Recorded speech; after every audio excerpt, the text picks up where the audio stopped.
माहेन्द्रनीलज्युतिकोमलाङ्गीं मातङ्गकन्यां मनसा स्मरामि। नारायणसमारम्भां व्यासशङ्करमध्यमाम् अस्मदाचार्यपर्यन्तां श्रीसिद्धेश्वरानन्दभारतीपर्यन्तां वन्दे गुरुपरम्पराम्। ఈరోజు ఈ వేదిక మీద స్వామీజీ సమక్షంలో మాతాజీ సమక్షంలో కూర్చొని అవార్డు పురస్కారం తీసుకోవడం అనేది మా పూర్వజన్మ సుకృతం కింద భావిస్తున్నాం. ఈ అవకాశం కల్పించినందుకు వారికి ప్రణామాలు.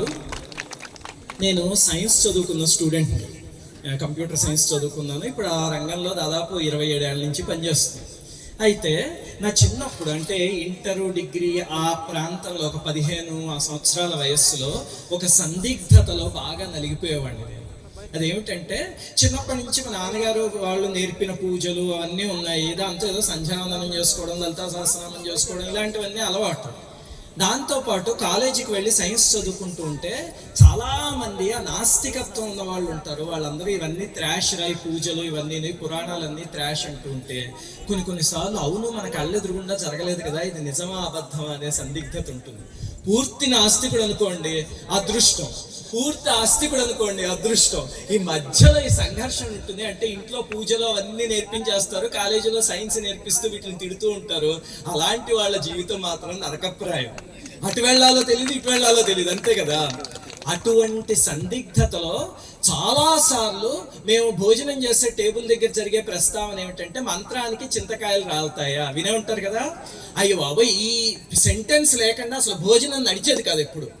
అక్కడే కాదు, కాలేజీ రోజుల్లోనే కాదు, తర్వాత సాఫ్ట్వేర్ కంపెనీలో ఉద్యోగానికి వచ్చాక కూడా భగవంతుడి గురించి ఏ ప్రస్తావన వచ్చినా వెంటనే ఒక వర్గం అంతా మంత్రానికి చింతకాయలు రాలుతాయా అని అడుగుతారు. నా అంతా అవును మంత్రానికి చింతకాయలు రాలుతాయా అనే సందిగ్ధతలోనే ఉండేవాడిని. నా పూజ అవన్నీ, నా సంధ్యావందనం, నా లలితా సహస్రనామం చేసుకున్నా ఆ సందేహం మనస్సులో ఉండేది.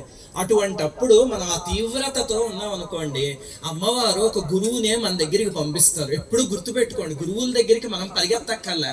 అవసరం ఉన్నప్పుడు ఏ గురువు దగ్గరికి వెళ్ళాలో అమ్మవారే నిర్ణయించి పంపిస్తారు. అలా వచ్చిన వాళ్ళే ఇక్కడ కూర్చున్న వాళ్ళందరూ ఈరోజు. లేకపోతే మీరు ఈ సమయంలో ఏదో సినిమాకి వెళ్ళొచ్చు కదా, ఇక్కడికి ఎలా వచ్చారు? భగవంతుడు మిమ్మల్ని అలా పంపించాడు ఇక్కడికి. అలాగనే నాకు విచిత్రంగా ఏం జరిగిందంటే జీవితంలో ఈ సందిగ్ధావస్థలో ఉన్నప్పుడు ఒక ఫిజిక్స్ ప్రొఫెసర్ ఒక ఆయన ఒక మహనీయుడు రచించిన 2 పుస్తకాలు తీసుకొచ్చి మా నాన్నగారికి ఇచ్చారు. ఇస్తే మా నాన్నగారు వెంటనే ఏం చేస్తారంటే ఆ పుస్తకాలు నాకు బెంగళూరుకి కొరియర్లో పంపించారు. వీడికైతే సరిగ్గా సరిపోతాయి పుస్తకాలు అని. ఎందుకంటే ఆ రచించిన మహనీయుడు ఎవరో మా నాన్నగారికి తెలుసు. మా నాన్నగారు గుంటూరులో హిందూ కాలేజీలో చదువుకున్నారు, వారి గురించి తెలుసు. దాంతో వీడికైతే కరెక్ట్గా ఉంటాయి పుస్తకాలు అని చెప్పి నాకు బెంగళూరు పంపించారు. పంపిస్తే ఆ పుస్తకం తిరిగేశాను. ఏమిటి అసలు ఇది అని, చాలా విచిత్రమైన టాపిక్ అనమాట. అది తిరిగేసేసరికి మొట్టమొదటి పేజీ తిరగగానే అందులో కొన్ని దశాబ్దాల క్రితం జరిగిన ఒక సంఘటన కనిపించింది. ఆ సంఘటన చాలా విచిత్రమైన సంఘటన. ఏమిటంటే ఒక పల్లెటూరులో ఒక బావి దగ్గరికి ఒక స్త్రీ వచ్చింది.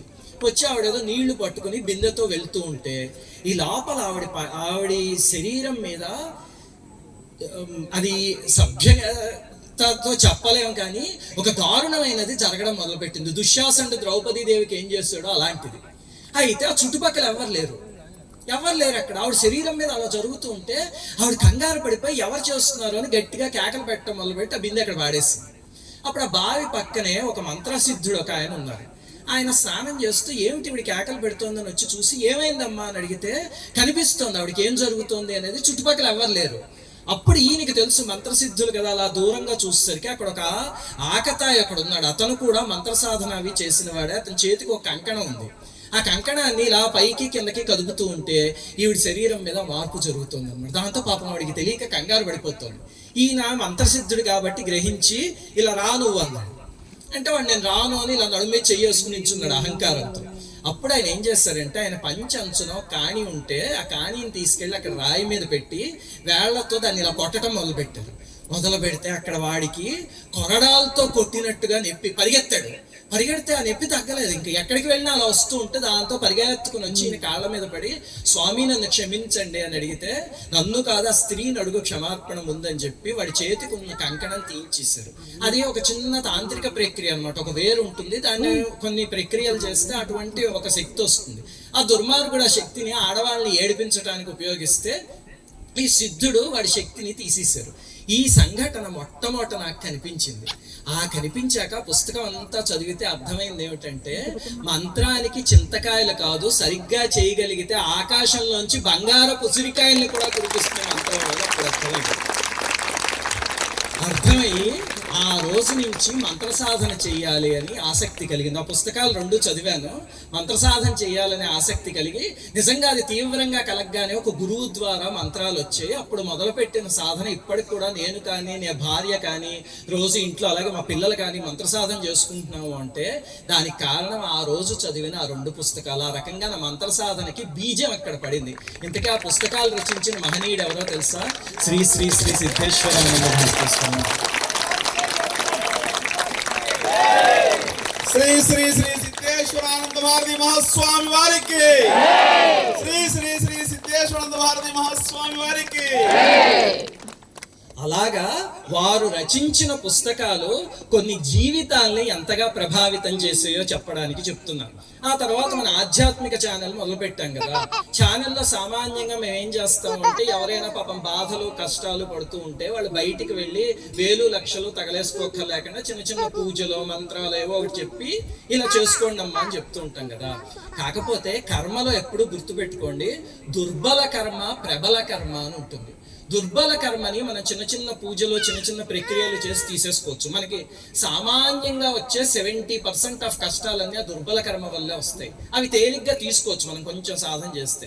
ప్రబల కర్మ అని ఉంటుంది, దాన్ని తీయడం అంత తేలికైన పని కాదు. అది చెయ్యాలంటే కనుక మహాత్ములకి మాత్రమే సాధ్యం. అది దాంతో నేను ఏం చేశాను, పాప ప్రబల కర్మతో చాలా మంది వస్తూ ఉంటే అరే వీరికి మంత్ర సాధన అవన్నీ అవసరము. అప్పుడు నేను జస్ట్ మంత్రం మొదలు పెట్టాను.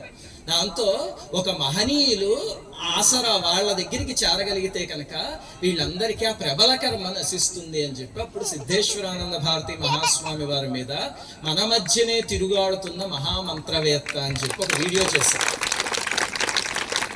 ఆ వీడియో చేయడం నా పూర్వజన్మ సుకృతం కింద భావిస్తున్న కారణం ఏమిటంటే, ఈ రోజు కూడా ఇక్కడికి వచ్చాక అక్కడ ఆలయంలో బోలెడంత మంది కనిపించి ఆ వీడియో చూసి మేము స్వామివారి దగ్గరికి వచ్చి వారి దగ్గర మంత్రం తీసుకుని, ఒక ఆయన అయితే చెప్తున్నారు 7 సంవత్సరాల నుంచి చేస్తున్నానండి నేను, నా జీవితం మొత్తం వారు ఇచ్చిన మంత్రం మారిపోయింది అని వారి గురించి చెప్తూ కన్నీళ్లు పెట్టుకుంటున్న వాళ్ళు ఎంతమంది కనిపించారు ఆనందంతో.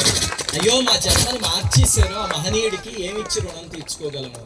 అది స్వామివారి మహత్తు.